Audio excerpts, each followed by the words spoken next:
What's going on, everybody? And welcome to the very first installment of Underrated, the brand new sports talk YouTube channel where we travel and we're going to be talking to different sports fans of all different kinds of teams, all different kinds of sports to find out their takes on what is going on in the constant clusterfuck that is the professional sports world and college sports every now and then if we deem it worthy.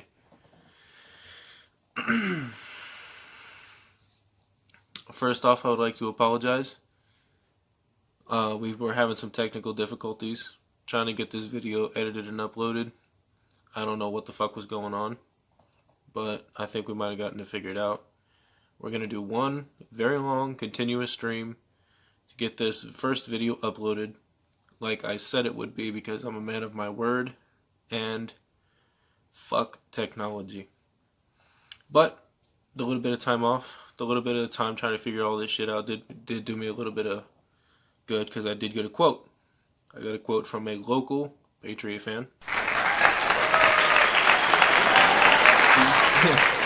I have to say this properly because it made me literally laugh out loud. It was dastardly and scumbaggish what Bill Belichick is doing in the wake of Tom Brady being in Tampa Bay.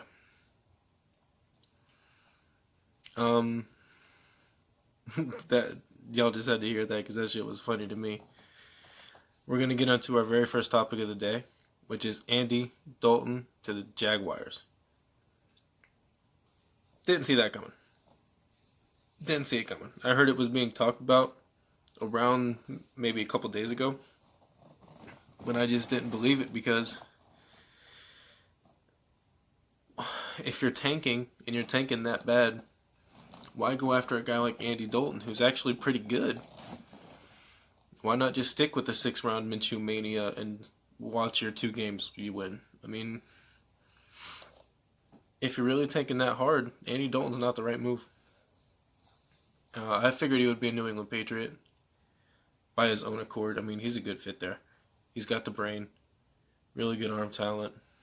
I mean, everybody's ragging on the Cincinnati Bengals. He took them to the playoffs a couple different years.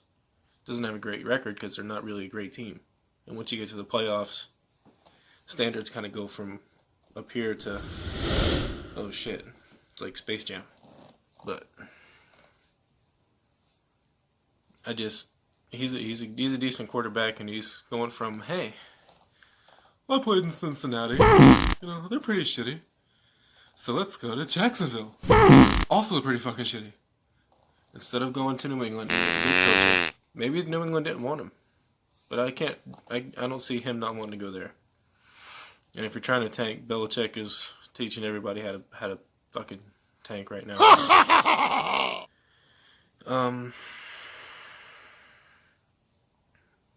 I am a supporter of Andy Dalton. Red Rifle. I mean, you give him some talent and some stability around him. He's a decent quarterback, and he's never had stability, and the year he did have talent, he went to the playoffs. Shocker. I just don't see this. It didn't make any sense to me. It's never going to make any sense to me. But that's Jacksonville for you. And that's Gingers for you. They just sometimes off the wall. I know that from personal experience. You know who you are. Let's go to our second topic of the day. This one really grinds my fucking gears. Because you look at the teams who were complaining about not having any speed or separation at the wide receiver position last year. New England. And not that they were complaining about it, but it was obvious when you watched the games that Indianapolis could have used some of the help as well. Taylor Gabriel got released in February. Very fast, can work the slot, can return punts, decent hands, screen game, can easily take the top off, reverses. Why is he not New England right now if you guys had such a problem with separation and talent and just, oh shit, we need to watch this guy on the offensive side of the ball? Why is he still on the market then if that's what you need, Belichick? Doesn't make any sense. Indianapolis, why are you not looking at this guy? It doesn't make any sense to me either. He's like a T.Y. replica. smaller stature and frame, a little bit shorter than T.Y. obviously, by about 2 or 3 inches, I believe. Fast as hell, decent hands, can return punts, like I said, screen game, reverses. He's another dynamic weapon to an offense that has gotten much more dynamic, but could use that extra speedster in T.Y. getting in his older years, being injury prone with his hamstring, the dropsy problems. Taylor Gabriel can kind of fill that hole if that continues to happen for T.Y., which I hope it doesn't. I'm a big fan.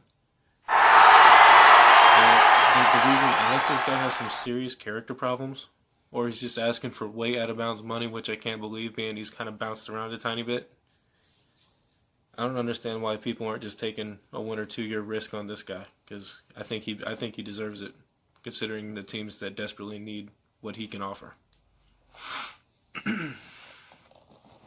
Now we're going to go to a team that I really didn't want to talk about, but once I saw the free agent name on the list, I had to bring him up because he's a fit and a very good one. We're going to talk about Tampa Bay and the Los Angeles Chargers.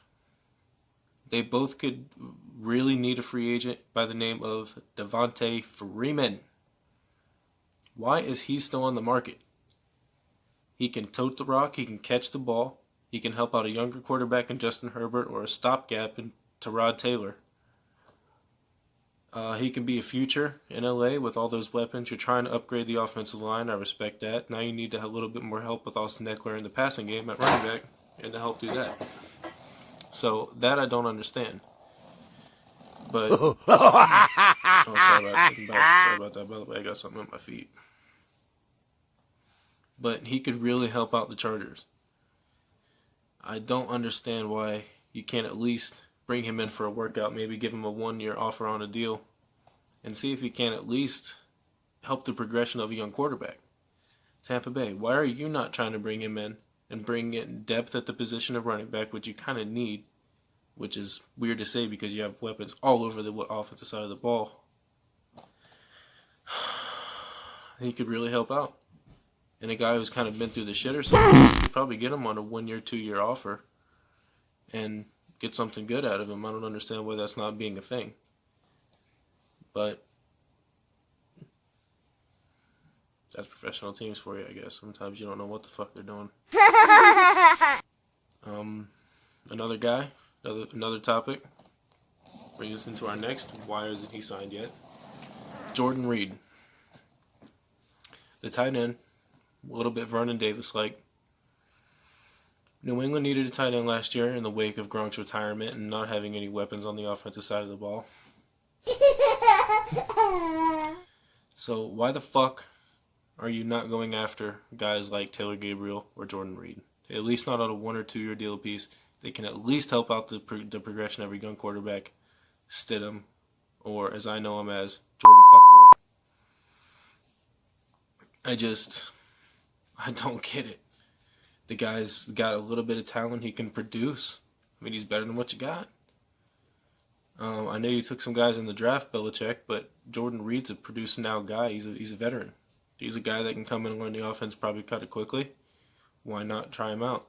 Indianapolis, you got rid of Ebron, but you could probably use a little bit more depth at the tight end position. This guy can definitely fit that mold, especially fitting in with those monstrous receivers you drafted, which I'm a big fan of. Imagine Indianapolis bringing in Taylor Gabriel and Jordan Reed.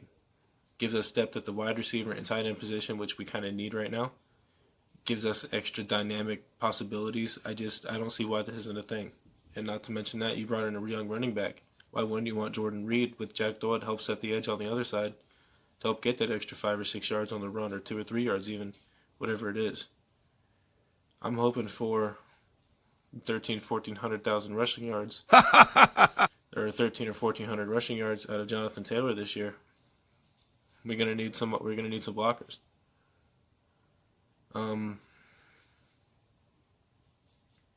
Let's go to the defensive side of the ball, because there is one guy that I saw that in kind of like the earlier topic with Taylor Gabriel, kind of just really grinding my gears. And Logan Ryan. Why is he still available? 28 years old. 17 career interceptions. Again, I'm going to look at my Indianapolis Colts. Basically, just call this video a review of that. Pierre Desir walked. You guys let him walk. Wrong. Then, mid-draft, you traded Quincy Wilson for mid-round picks. Wrong. Why not bring in Logan Ryan? He's only 28 years old. He's highly productive. Again, kind of like I was saying with Taylor Gabriel, unless he has some serious character issues, there's no reason to at least not bring this guy in. Well, I know because it's kind of hard now, you can't really bring him in, but at least do a virtual conversation with him. Get him on the telephones. Hey, we kind of want you here in Indy. Is your body in shape? Can you have some medical records sent over? What's your character like? We've been talking to coaches. Why is that not happening? We need the help. We need the depth at the very least. Bring this guy in. I think he could be productive. Jets, good young front. C.J. Mosley in the middle. Jamal Adams playing safety. Could probably need some help on the outside playing corner. I mean, as far as I know, the last two corners you had was Darrelle Revis and Anthony Cromartie. Big Crow. You need some corners, man. I mean, this guy's on the market. Giants. You need help everywhere on the defense side of the ball. Jack Rabbit's not the same as he used to be. So these teams really need to look into this guy. They look into all these free agents because there's absolutely no reason for them to still be on the market. And we're going to go on to our last topic. Projecting the AFC South. This is going to be we're going to go worst to first, and after the worst team, it gets kind of dicey on how you want to judge it. Worst team, clearly, Jacksonville. Quarterback situation, it doesn't make sense for Andy Dalton to start if they're trying to tank for Trevor Lawrence. Minshew Mania, I mean, he's about as good as he is. I like him. He's accurate. I feel like he can really manage the game, but he's not Trevor Lawrence, and that's what they want. And they have a bad enough team where they could definitely have the first overall pick, which is, I think, what they're going for. Leonard Fournette's gone out the way. Their whole defense is pretty much gone, other than the young pieces they drafted with Henderson and Gabriel Chase on. They're easily the worst team. Not much else to say. They're in a tanking competition with New England, I believe. Just that simple. Third place team. I mean, it gets really hard to judge. I think it's Houston. Just plain and simple. And it's really no defending it once I get through my points. Let's start with the owner. I believe he's incompetent. I believe in Bill O'Brien to be the GM. Bill O'Brien, incompetent. He's not a GM. Head coach, he's spotty. He has his moments where he's good. He has his moments where he's absolutely god-awful. Defense, they're old. They're not good anymore. Wide receiver, bunch of Band-Aids out there trying to catch a football. They stay injury-prone, every last one. Tight end, I don't even know who's on the roster.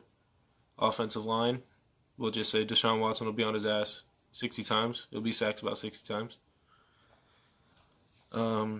They say, what about the running game? Well, if you can't block the quarterback, how are you going to block for the running back? I mean, there's not going to be much of a running game with no offensive line. D-Hop's gone, best receiver in football. Bill O'Brien gave him away for a couple garbage pails, but that's what he does because, frankly, he's not very good. Deshaun Watson can't overcome all of that. As good as he is, he can't overcome all of that, and that's a third-place team. Fourth-place team in most divisions, but Jacksonville's that bad, so third place. Second and first, kind of splitting hairs here. I mean, really? Before I say anything, we'll start with this. They're both well coached.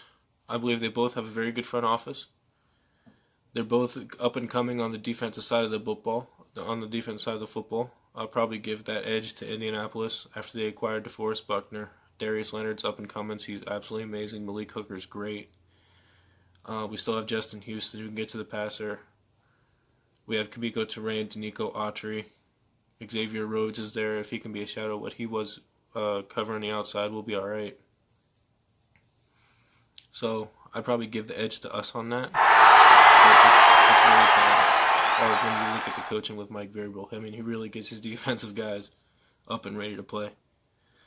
But I just think with the talent and the schemes with Indianapolis versus just the raw of Tennessee, that'll burn out quick versus our schematics. Our schematics will stay the same. I think we'll be able to beat them on that side of the ball. Then you go to the offensive side of the ball with Tennessee versus Indy. And, well, I mean, it's not even close at that point. Tennessee's offensive line, they're all right. Not terrible. Ryan Tannehill, he's a game manager. Receivers, they're okay. I mean, they're pretty good. They're up and coming. Young guys, a lot of speed. Tight ends, I believe Delaney Walker's gone, but I still think they have a good guy. I don't know. I can't remember his name right this second. Derrick Henry's just a monster. Just a beast. But you look at Indianapolis on the offensive side of the ball. Best offensive line of football. No doubt about it in my mind. Best offensive line of football. Big Q, beast. T.Y. Hilton. A little bit injury prone. Sometimes he has the dropsies. But that dude can fly still. He's still got some hands, and he's still got some juice in those legs and everything. He's still ready to go. Michael Pittman, who I believe will be our number 2 behind T.Y. Crazy talent, crazy size. The guy will be really great. Denzel Patman, he'll be great. He'll be really great. Jack Doyle, a little bit older, but still productive. I think he'll be good for us, blocking and catching the football. Need to get a little bit deeper at tight end, but I think Jack Doyle is still productive enough. We have Mo Alley Cox, who I like.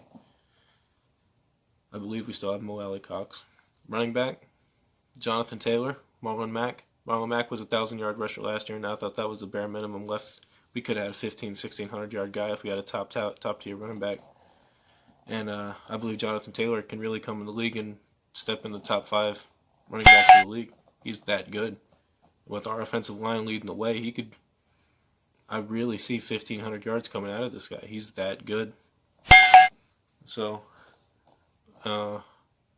he can catch the ball a little bit. Marlon Mack can catch the ball coming out of the backfield.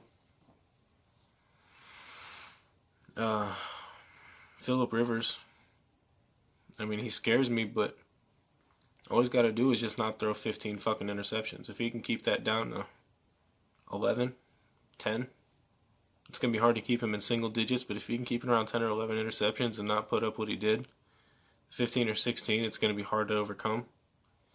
But I think he's capable of keeping around 10 or 11 interceptions. With the talent we have around him, he should be able to high in touchdowns, high in completions. All he's got to just do is not be stupid. It's just what it is. I really like the draft pick in Eason. I think he could be our future if he learns and really buys into Frank Reich's system, because Frank Reich will do no harm. But that's it, guys. I mean, that's the first episode of Underrated. We took some takes, and I really hope you guys liked it. I enjoyed doing it. I know there's still some work to be done. Like I said, we still got to do some scheduling. It's going to be around 2 or 3 videos a week. We got some really fun stuff coming y'all's way. Just stay tuned. Give me some likes, give me some comments, give me some critiques. I know it's not much to work with, but it's all I got right now, so bear with us. Keep it easy.